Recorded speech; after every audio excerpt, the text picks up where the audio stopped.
Hello दोस्तों, मैं हूं फ्रेंड एमिल परमार और स्वागत करता हूं YouTube channel maths trick bye Parmar से। तो दोस्तों, आज का topic SSC reasoning very important topic. आइए दोस्तों, शुरुआत करते हैं पहले क्वेश्चन से बिना किसी देरी के। कोई धन 10 वर्ष में 3 गुना होता है तो कितने वर्ष में 12 गुना हो जाएगा। अब यहाँ कोई धन कहा इसने, लेकिन चक्रवृद्धि नहीं कहा। चक्रवृद्धि नहीं है तो साधारण है। कौन सा धन है? साधारण ब्याज है। चक्रवृद्धि लिखे तो ही चक्रवृद्धि होगा, नहीं तो वो कौन सा धन होगा? साधारण ब्याज होगा। तो अब कौन सा धन की बात करें अपन? साधारण ब्याज की बात करें, ठीक है। अब ये 10 वर्ष में 3 गुना, तो कितने वर्ष में 12 गुना। अब यहाँ 3 गुना भी हो रहा है, 12 गुना, 2 बार गुना हो रहा है। तो 2 बार गुना का ये तो होता है n1, पहला गुना होता है n1 - 1, दूसरा होता है n2 - 1, ठीक, बराबर T1/T2। ये पहला समय और दूसरा समय, ठीक। देखिए n1 पहला गुना कितना? 3 गुना, तो 3 - 1, और दूसरा है 12 गुना, तो 12 - 1। T1 में मतलब 10 वर्ष, T2 3 में से 1 गया तो कितना बचा? 2 बचा, और 12 में से 1 गया तो कितना बचा? 11 बचा, ठीक है। अब ये इधर तो कटता नहीं है ना, 2 से नहीं कटता, लेकिन 2 से इधर जरूर कटता। 2 पंजे 10 और 11 पंजे 55। T2 बराबर 55 वर्ष में वो 12 गुना हो जाएगा। आयोग की समझ में आ गया होगा। अगला क्वेश्चन देखते हैं। कोई धन 5 वर्ष में 8 गुना तो कितने वर्ष में 15 गुना होगा। अब यहाँ कोई धन का, यहाँ भी चक्रवृद्धि नहीं कहा, तो ये कौन सा धन है? साधारण ब्याज है ना। तो इसको अपन सोल्व करेंगे। तो देखिए n1 - 1/n2 - 1 बराबर T1/T2। पहला कितना गुना है? 5, 8 गुना है, तो 8 - 1। दूसरा गुना कितना? 15 गुना, 15 - 1 बराबर T1 कितना है? 5 वर्ष। T2 अपनों को ज्ञात करना है। तो 8 में से 1 गया तो 7 बचा, 15 में से 1 गया तो कितना बचा? 14 बचे, है ना। 7 से कट गया, 7 दूनी 14, 2 का गुणा 5 पे होगा, तो T2 बराबर 5 दूनी 10 वर्ष। आयोग के समझ में आ गया होगा, है ना। अगला क्वेश्चन देखिए। अगर वीडियो आपको अच्छा लगता जाता है तो लाइक करें और शेयर को शेयर जरूर कीजिएगा। अगला क्वेश्चन देखिए। कोई धन 4 वर्ष में 3 गुना तो कितने वर्ष में 9 गुना होगा। अब यहाँ पे चक्रवृद्धि नहीं कहा, यानी कि साधारण ब्याज है ना। तो 4 वर्ष में 3 गुना, तो अब आप समझ ही गए होंगे, तो आप इस क्वेश्चन को सॉल्व कर सकते हैं। देखो कितना आंसर आएगा? 60 वर्ष, 40, 16, 20। कमेंट जरूर कीजिएगा अगर आप सीखने चाहते हो तो। बिल्कुल पेन और कापी लगे बैठ जाइए। 3 गुना, तो 3 गुना n1 - 1 n2 - 1 बराबर T1/T2। तो n1 का मतलब 3 गुना, तो यहाँ पे 3 - 1 हो जाएगा, और फिर 9 गुना, तो 9 - 1 हो जाएगा, बराबर T1 में कितना है? 4 वर्ष, 4/T2 हो जाएगा। 3 में से 1 गया तो कितना बचेगा? 2 बचेगा, और 9 में से 1 गया तो 8 बचेगा। 2 से काटा, 2 चौके 8, और 4 चौक 16, यानी कि T2 बराबर 16 वर्ष। आयोग की बड़ी अच्छी तरह समझ में आ गया होगा, है ना। इस तरह अगला क्वेश्चन देखते हैं। देखिए अगला क्वेश्चन किस तरह का है। देखिए 200 से 900 के बीच कितनी संख्या ऐसी है जो 2, 3 से विभाजित होती है। देखिए के बीच, 900 के बीच, तो अपनों को यहाँ से 200 से 900 के बीच की बात करें तो 200 में 200 घटा तो कितने बचेगा? 700। अब 700 में कितनी संख्या भाग लगाए? 2 और 3 का, तो 2 और 3 का एलसीएम लेते हैं। कितना आएगा? 2, 3 बचा, 3 से लगाए तो 1, तो 2 तिया 6, एलसीएम कितना है? 6 है। इसी 6 का इसमें भाग लगा दो, तो 6 कम 6 और 10, 6 कम 6 और 4 0, 6 6 36, 116। 116 इज द राइट आंसर। आयोग की समझ में आ गया होगा। अगला क्वेश्चन देखिए।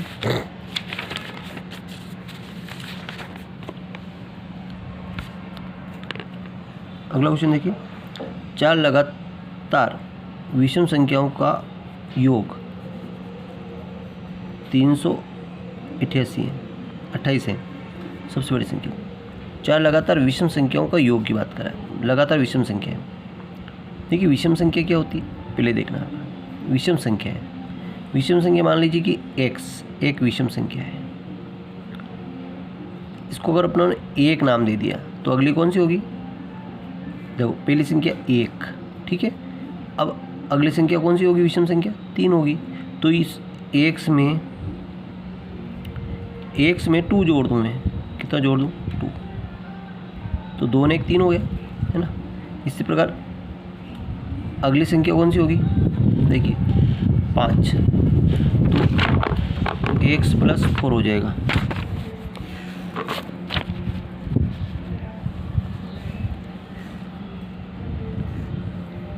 x + 4 लिख दूँ मैं, ठीक है।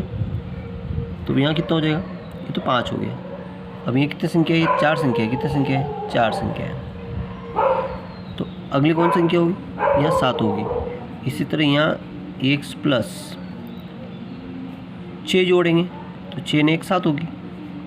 ये समझ में आ रहा है आपको कि पहली संख्या x है, दूसरी संख्या x + 2 है, क्योंकि 2 ने इसका अगर 1 ने 2 3 हो गया, तो 1 3 5 7 ये 4 संख्या होगी।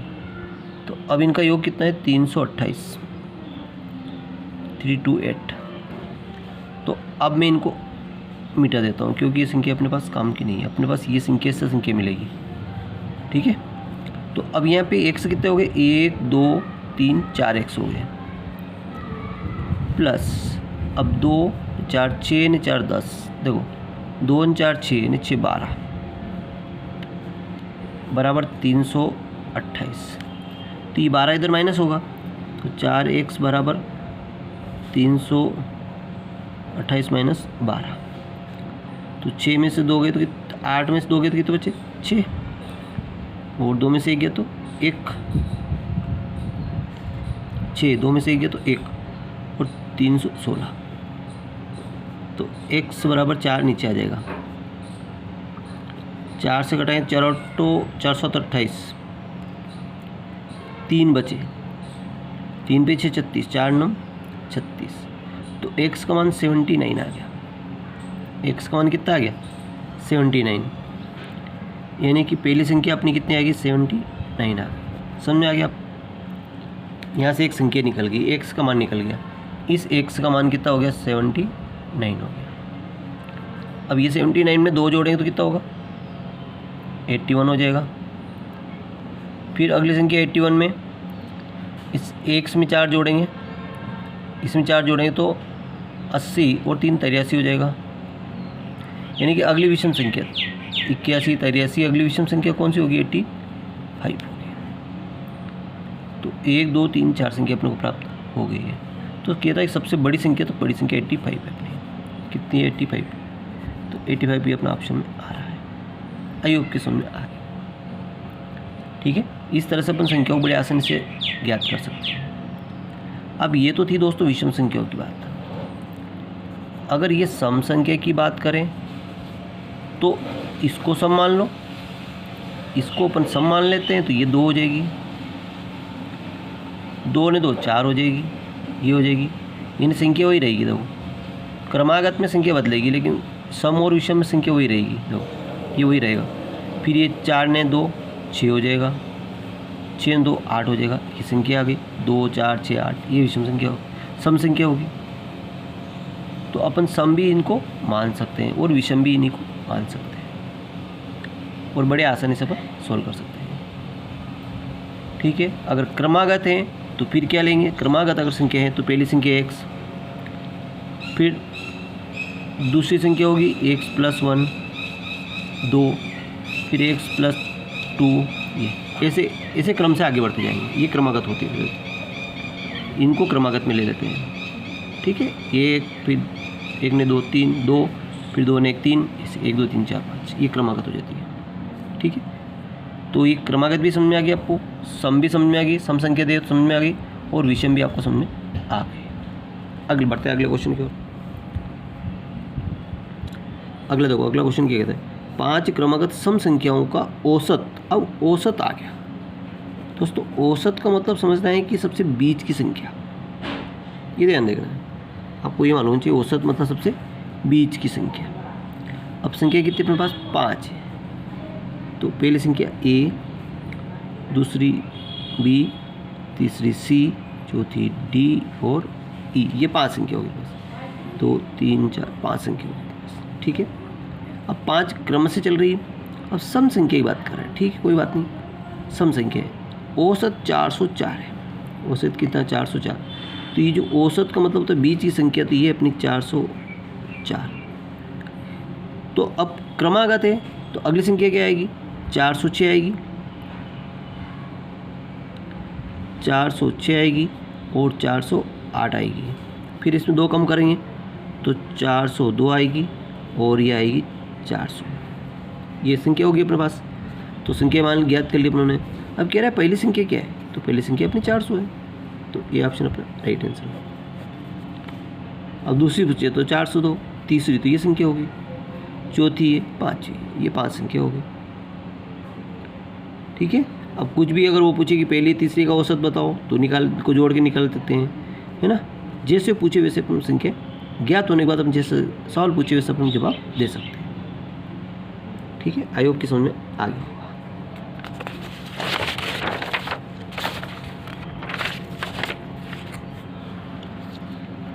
अगला क्वेश्चन देखिए, बड़े इंपॉर्टेंट क्वेश्चन देखिए।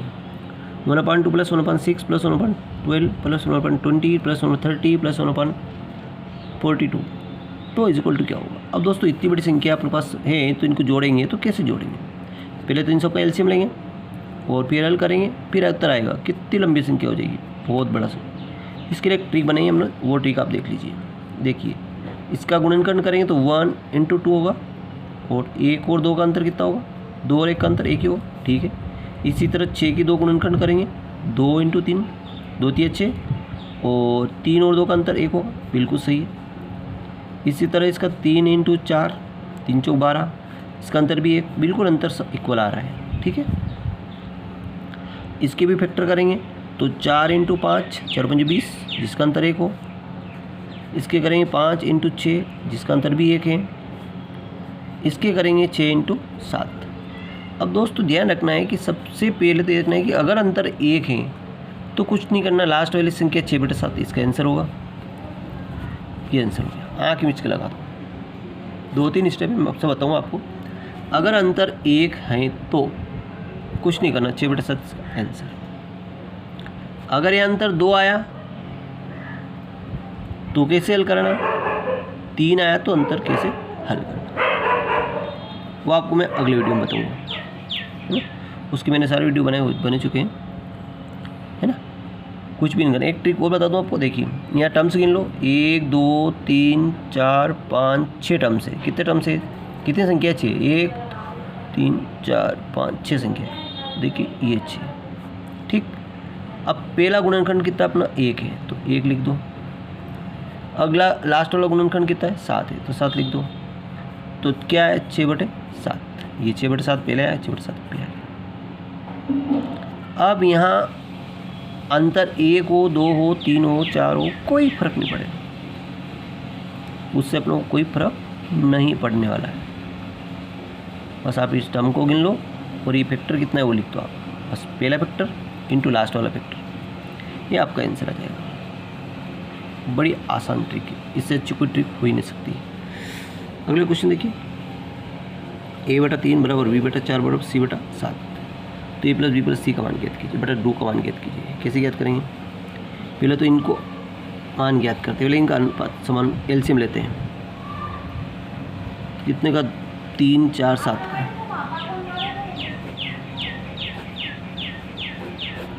तो देखो तीनों अलग अलग संख्या है, 3 × 4 12, 12 7 84, 84 यहाँ लेंगे तो क्या होगा? 3 दूनी 6, 3 8 24,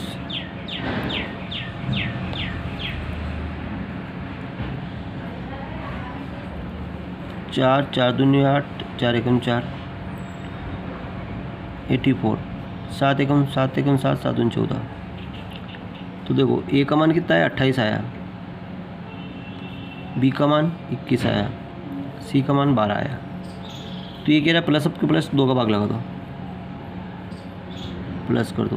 तो 8 ने 9, 9 2 11 का 1, हंसिला 1,